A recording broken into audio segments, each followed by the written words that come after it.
하나님 말씀을 보도록 하겠습니다. 하나님 말씀은 사도행전 11장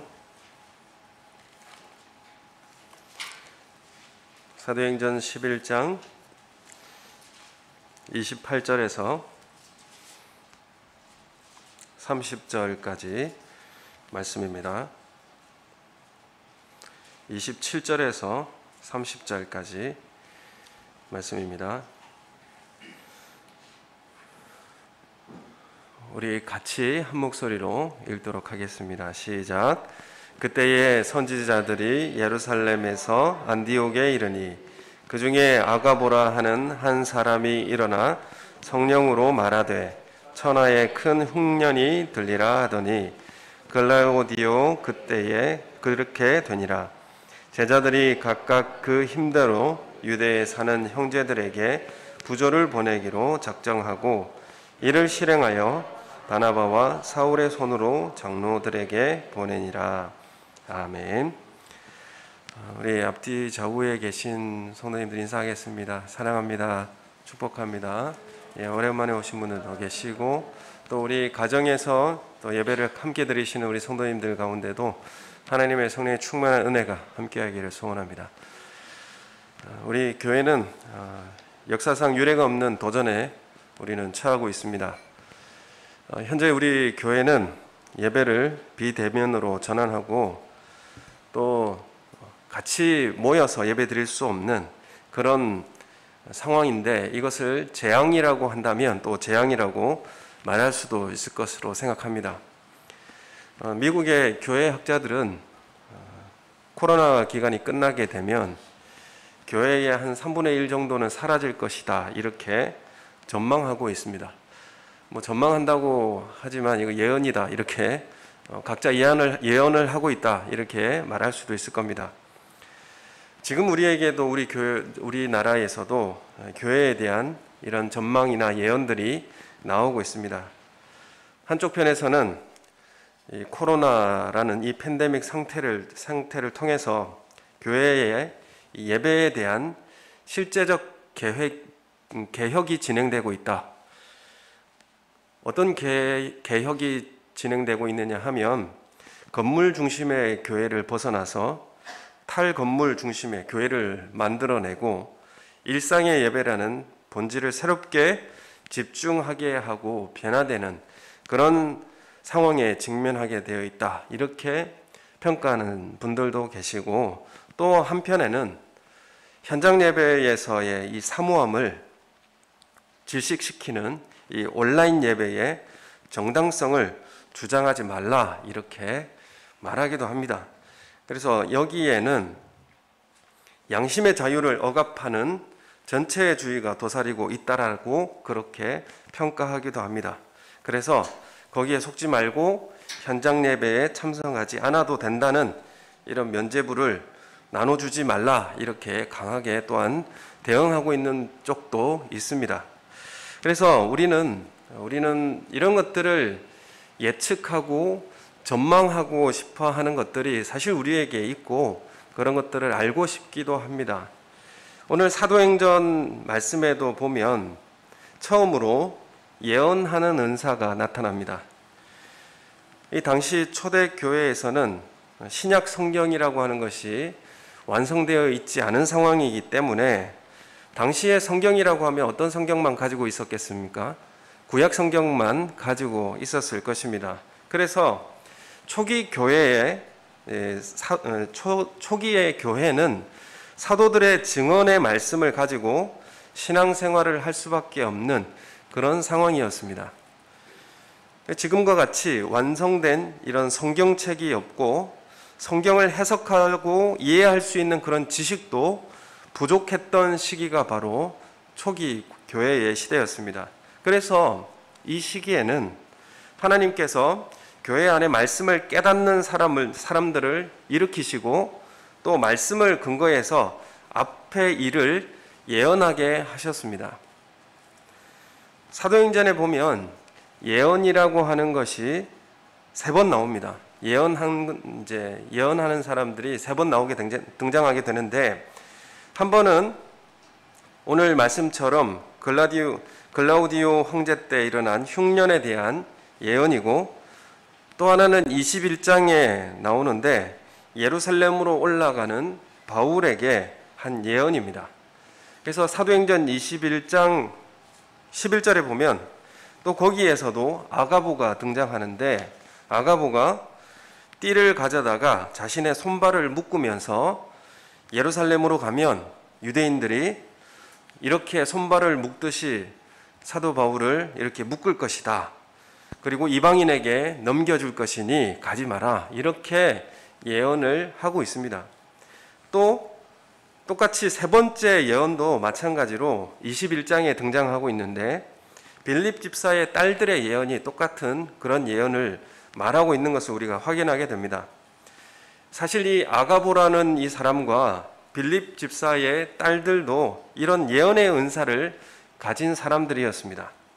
그런데 우리가 사도행전에서 나오는 이 예언들을 잘 살펴보면 이런 예언을 통해서 하나님의 구원의 역사에 대해 큰 영향을 미칠 만한 그런 예언들은 거의 없다라는 것입니다. 사도 바울도 예언을 한 번 한 경우가 사도행전 27장에 등장합니다. 거기에는 이제 바울이 죄수로 로마 황제에게 재판을 받으러 가는 그런 길 가운데 예언을 하게 되었는데, 죄수들을 인솔하는 그런 지휘관에게 지금 우리가 출항하면, 배를 타고 가면 반드시 폭풍을 만나서 생명의 위협을 받을 수 있을 거니까 출항하지 말자고 그렇게 사도 바울이 권합니다. 예언한 것이죠. 그렇지만 이 바울의 예언을 듣지 않았고 선장과 선주의 말을 듣고 항해하여서 결국 배에 타고 있던 사람들이 2주 동안이나 폭풍 속에서 죽을 고비를 넘기게 되었습니다. 우리가 이 사도행전에 나오는 이 예언들을 잘 살펴보면 하나님의 구원사에 대한 획기적인 흐름을 바꾼다거나 그런 역사를 보여준다거나 그런 것과는 별로 관계가 없다라는 것을 우리가 확인할 수가 있습니다. 그러니까 예를 들어서 스데반의 순교를 통해서 예루살렘 교회에 무서운 핍박이 임할 것이라는 그런 예언도 사실은 나타나고 있지 않고, 또 안디옥 교회가 세워질 것이라는, 이방의 교회가 세워질 것이라는 그런 예언도 사실 등장하지는 않습니다. 베드로와 사도들이 투옥되었을 때에 천사가 와서 옥문을 열어주리라고 예언한 사람도 없습니다. 그래서 우리가 사도행전에 나타난, 그리고 당시에 나타난 예언이라고 하는 은사를 보면 사실은 제한적인 은사였다라고 하는 것을 우리가 확인할 수가 있습니다. 사실 예언의 은사라고 해서 앞날을 내다볼 수 있는 그런 능력을 주셨다면 아마도 우리에게 큰 시험이 올 수도 있습니다. 예언을 잘못 사용하면 점쟁이와 같은 그런 모습이 될 수가 있습니다. 또 다른 사람들이 알지 못하는 것을 이제 그것을 알아맞추려고 하다가 그걸 찾아 헤매다가 결국 사탄에게 이용당할 수도 있는 그런 상황이 될 수도 있습니다. 우리가 교회사를 돌아보더라도 예언의 은사를 가지고 교회에 엄청난 기여를 한 사람은 거의 찾아볼 수가 없습니다. 예언한다고 하다가 교회에 문제를 일으키고 그리고 교회를 나가서 이단의 형태로 변질되는 사례가 허다하다는 것을 우리가 잘 알고 있습니다.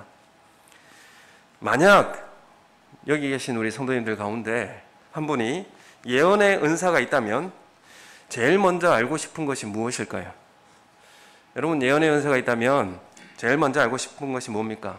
주님이 언제 재림하실까? 궁금할 수도 있겠죠. 또 내가 얼마나 살 수 있을까? 궁금하시겠죠. 이 정도 알고 싶다고 하면 그나마 다행인데, 더 발전하면 뭘 더 알고 싶겠습니까? 어떤 주식을 사면 이익을 많이 벌 수 있을까요? 그게 궁금하겠죠. 또 우리가 어디에 땅을 사고 집을 사야 우리가 더 돈을 벌 수 있을까요? 아니면 우리 아이가 직장을 갈 수 있을까요? 누구랑 결혼해야 할까요? 등등 뭔가 우리는 다른 곳으로 가게 될 수 있습니다. 요셉의 이야기를 우리가 보게 되면 요셉은 하나님과 함께 동행을 했습니다. 요셉이 계속 어려움을 당할 때 하나님의 말씀이 전혀 들리고 있지 않는 것을 우리가 보게 돼요. 요셉이 어려움을 겪고 있을 때 하나님의 음성이 들렸다거나 앞날을 하나님께서 알려주셨다거나 이런 내용이 전혀 없습니다. 요셉은 자신이 애굽에 팔려가는 것에 대해서도 하나님 알려주시지 않습니다. 보디발의 집에서 어떤 오해와 어려움을 당할지도 알지 못했습니다. 감옥에서 술 맡은 관원장의 꿈을 해석해 줄 때 나를 구해줄 사람으로 요셉 알지 못했습니다. 요셉은 한 걸음 한 걸음 앞을 알 수 없이 걸어갔지만 하나님을 요셉은 끝까지 신뢰하면서 그 길을 걸어갔습니다. 마지막 요셉이 형들을 만나서 고백할 때 어떤 고백을 합니까? 형들이 나를 이곳에 팔았다고 해서 근심하지 마소서, 한탄하지 마소서, 하나님이 생명을 구원하시려고 나를 당신들보다 먼저 보내셨습니다. 이렇게 고백하며 비로소 깨닫게 되는 것입니다. 사실 이 하나님의 뜻, 그게 뭡니까? 나를 먼저 보낸 것은 하나님이 생명을 구원하시려고 나를 보냈습니다. 이런 하나님의 뜻을 알게 된 것입니다. 하나님의 뜻을 알면 이 고통이 이해가 되는 것이죠. 근데 우리가 예언을 바라는 것은 어떤 의미입니까? 고통을 피하고 싶은 것입니다. 이것을 우리가 피하고자 하니까 우리가 예언을 하고 싶은 것이죠. 그렇지만 요셉이 그 길을 어떻게 걸어갔는가? 미래를 알아서 걸어간 것이 아니라 하나님을 신뢰하며 그 길을 걸어갔다는 것이고 하나님의 뜻을 아니까 그 고통이 이해가 되었다는 것입니다. 오늘날 이 예언의 은사는 이렇게 완성된 우리가 들고 있는 말씀으로 대치되고 있습니다. 지금 예언의 은사는 말씀을 깊이 깨닫는 은사라고 해도 다른 말은 아닙니다. 하나님의 말씀을 깊이 깨달아서 알 때에 그 하나님의 뜻에 대한 윤곽을 알아가게 되는 것입니다. 요셉이 하나님의 뜻을 알았듯이 우리가 성경을 보게 되면 하나님의 뜻을 알아가게 되는 것입니다. 그리고 그 말씀에 비추어서 앞날을 내다보는 시야도 열리게 되는 것입니다. 그래서 그것을 예언의 은사라 이렇게 말하게 되는 것입니다. 그래서 성경을 보면 우리는 어떤 앞날을 내다보게 되겠습니까? 이 세상의 마감은, 종말은 어떻게 될 것인가?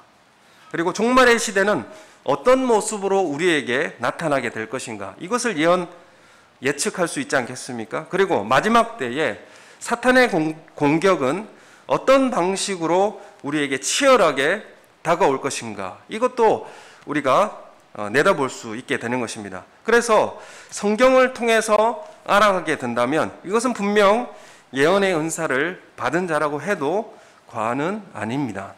그렇기 때문에 현재 이 예언의 은사를 가졌다라고 하는 것은 말씀을 해석하고 깨달을 수 있는 은사라고 그렇게 말하는 것입니다. 그래서 지금 우리가 예언의 은사를 가졌다라고 하는 것은, 그리고 사도 바울이 더욱더 예언의 은사를 더 사모하라 이렇게 말하는 것은 이 말씀을 통하여서 하나님의 뜻을 알고 그 말씀에 비추어서 앞날을 내다보는 시야를 말하는 것이죠. 그래서 우리가 이런 예언의 은사를 우리 성도님들이 소유하시기를 예수님의 이름으로 소원합니다. 오늘 이 아가보의 예언이 나옵니다. 아가보의 예언을 통해서 볼 때에 흉년이 들 것이다 이런 예언을 하게 되었는데, 안디옥 교회가 생겨난 그런 동기가 뭐겠습니까? 예루살렘 교회에서 핍박이 일어났고 그 핍박을 통해서 흘러나온 사람들이 정착한, 그리고 그곳에서 복음을 전해서 세워진 교회가 안디옥 교회이지 않습니까? 지금 재앙이 온 천하에 내려져서 큰 흉년이 들었습니다. 사실 예루살렘도 힘들었겠지만 안디옥도 힘들었을 것입니다. 왜냐하면 이게 천하의 큰 재앙이다 이렇게 말했기 때문에 이 흉년이 그 지역 전체를 휩쓸었을 것이다. 그래서 로마 황제의 그런 이름도 나오는 거 보니까 로마 제국이 얼마나 넓습니까? 그 온 제국에 재앙이 넓게 임하게 된 것입니다. 아마도 안디옥 교회도 흉년으로 인해서 힘든 삶을 살 수밖에 없었을 것입니다. 그리고 이 예루살렘 교회가 어려움에 처하게 된 것이죠. 교회를 개척한 지 얼마 되지 않았던 이 안디옥 교회가 예루살렘에 사는 형제들과 자매들에게 굶주림이 닥칠 것이라고 하는 이 소식에 이 안디옥 교회가 어떻게 반응했는지 우리가 이 사실을 바라볼 필요가 있습니다. 사실 예루살렘은 유대교가 대부분이라서 당시에 예수 믿는 사람들에 대한 시선이 그렇게 좋지 못했던 상황입니다. 그래서 유대교인들을 먼저 돕지 예수 믿는 사람들을 먼저 돕지 않았을 것입니다. 거기다 흉년이 있으니 더욱더 예수 믿는 사람들을 박대하고 또 도움의 손길을 끊었을 것이다. 그렇게 여겨지게 됩니다.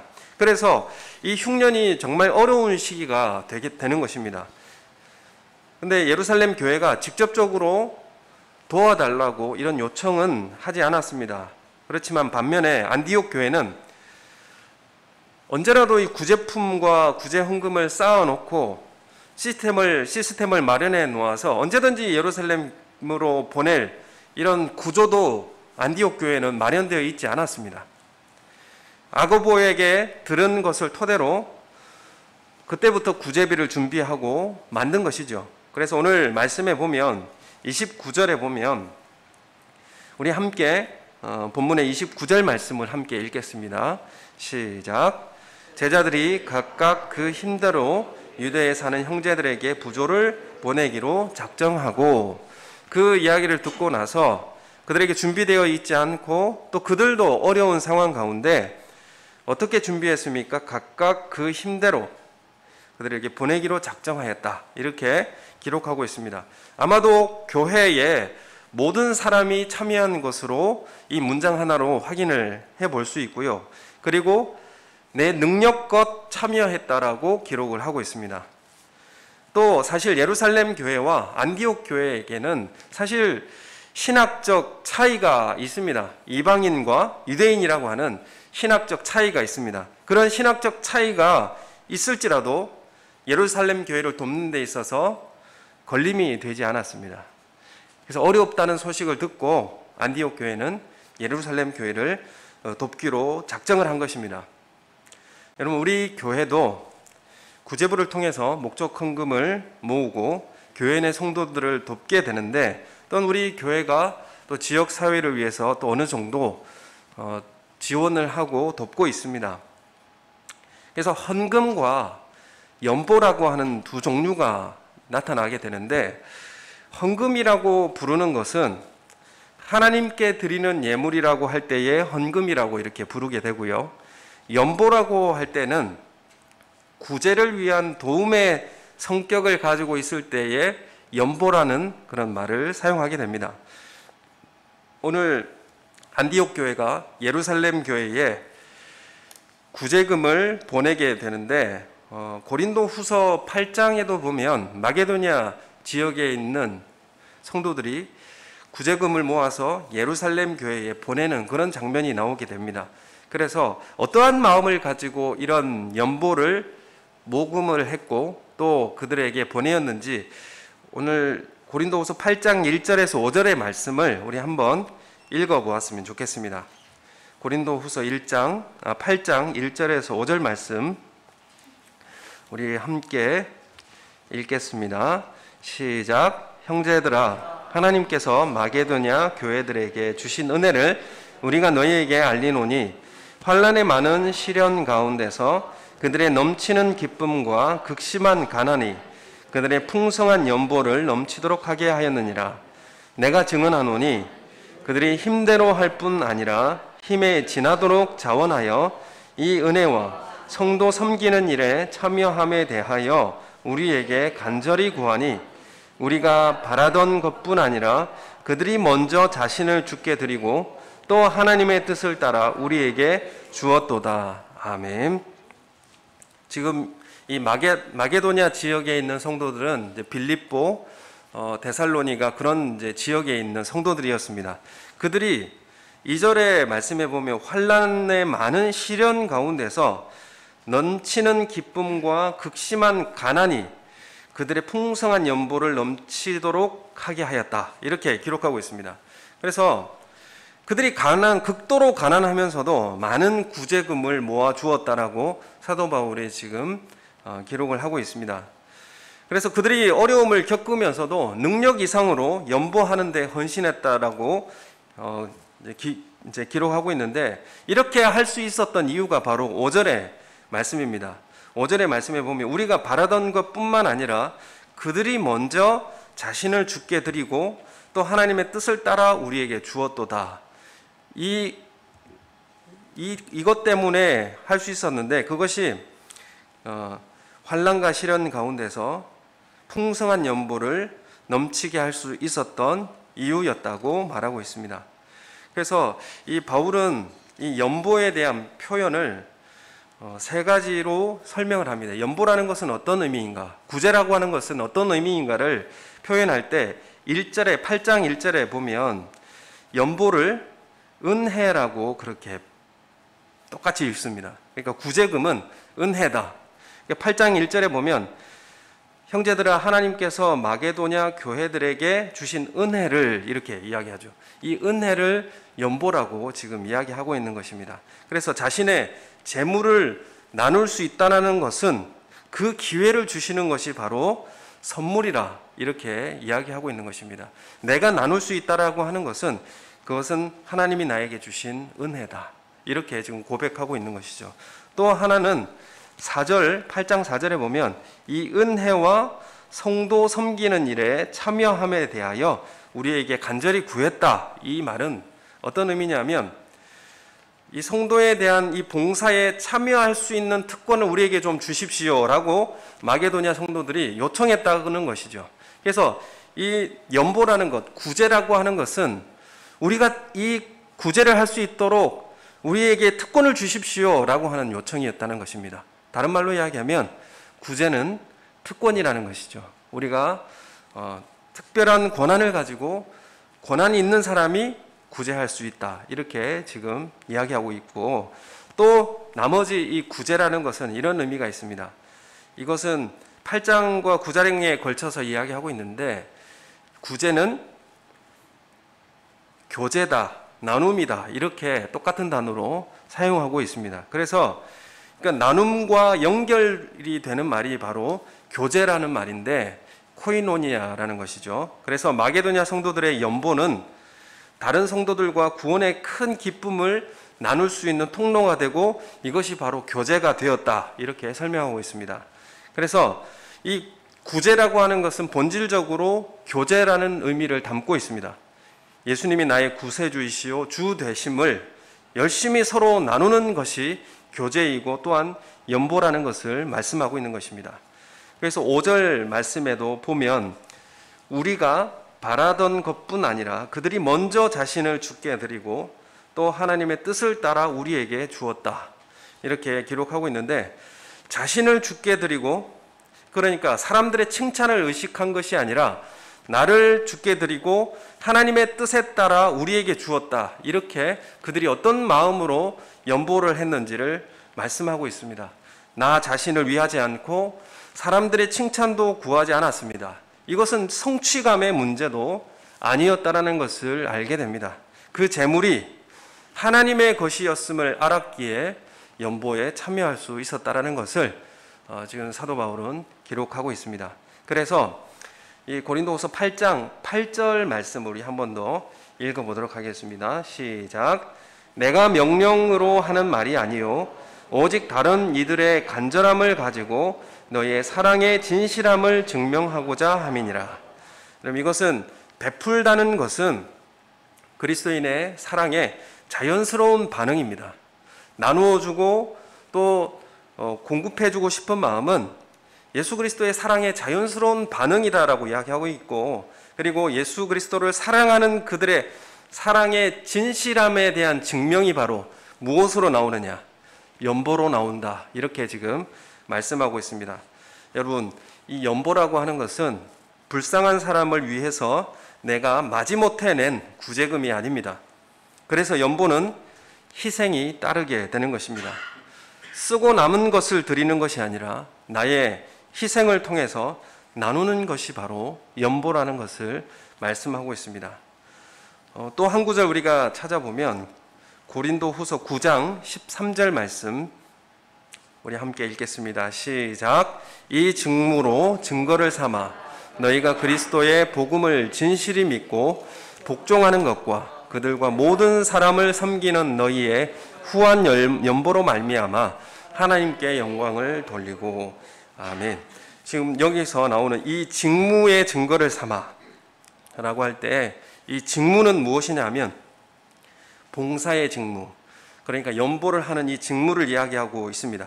그래서 이 직무를 통하여서 증거를 삼아라고 하는데 어떤 증명을 삼게 되느냐 하면 우리가 구제하고 봉사하는 것이 어떤 증거를 하게 되느냐 하면 하나님께 영광을 돌리는 증거가 된다, 이렇게 말씀을 하고 있는 것입니다.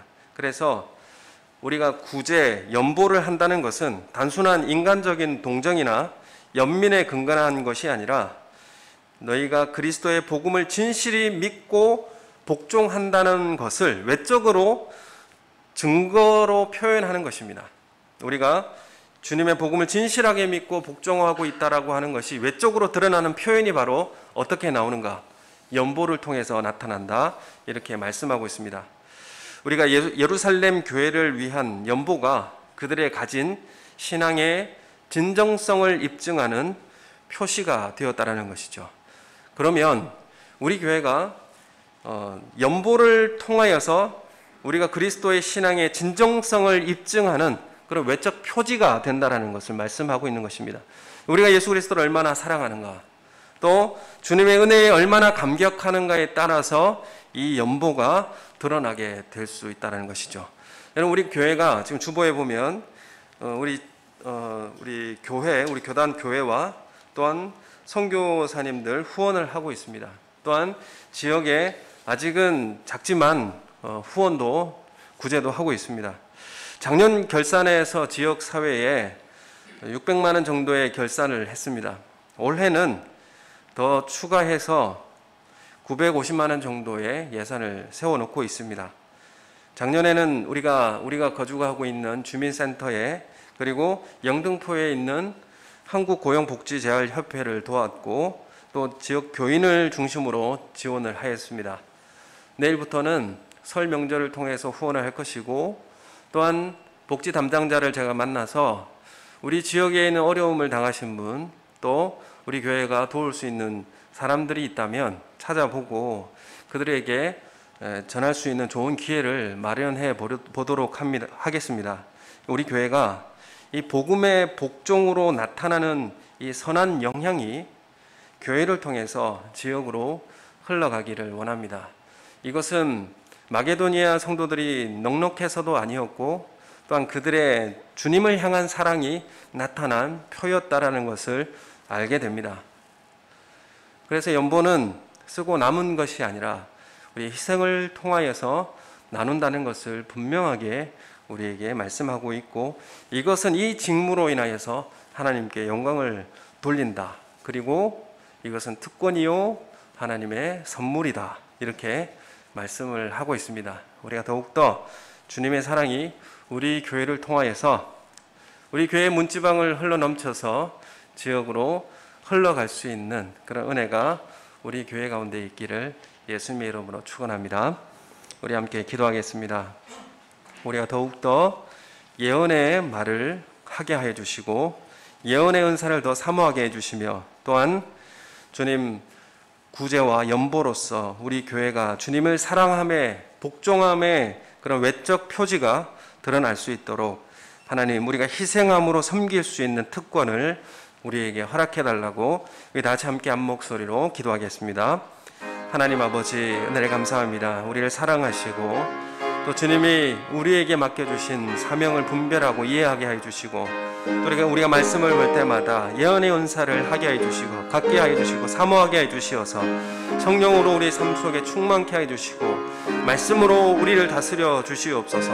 말씀의 기초에서 미래를 바라보게 해주시고 하나님을 전적으로 신뢰하는 은혜가 있게 해주시며 하나님의 뜻을 깨달아 할 때에 우리의 고통과 어려움들이 이해가 되고 또한 그것이 우리 가운데 은혜가 된다는 사실을 우리가 깨닫게 되어집니다. 하나님, 더욱더 말씀에 깊이 주님의 뜻을 이해하게 해주시고 또한 우리 교회가 이 지역의 구제와 교회 내의 구제를 통하여서 하나님 주님의 사랑에 대한 증명과 하나님의 영광을 돌리는 삶으로 드러나게 해주시옵고, 하나님 이 은혜와 선물과 특권에 우리가 참여할 수 있도록 우리의 교회를 주님께서 변화시켜 주시고, 또한 우리 교회 문지방을 통하여서 흘러넘치는 생명의 생수가 이 지역을 생명력 있게 변화되게 하여 주시고, 하나님의 나라가 우리 지역에 아버지 증거될 수 있도록 하나님 우리 교회를 사용하여 주시옵소서. 하나님이 어려운 가운데 주님 앞에 드린 연보와 헌금을 주님께서 받아 흠양하여 주시고 하나님의 나라와 뜻에 올바르게 사용될 수 있도록 하나님 은혜를 베풀어 주시옵소서. 감사를 드리옵고 예수님 이름으로 기도드립니다. 아멘.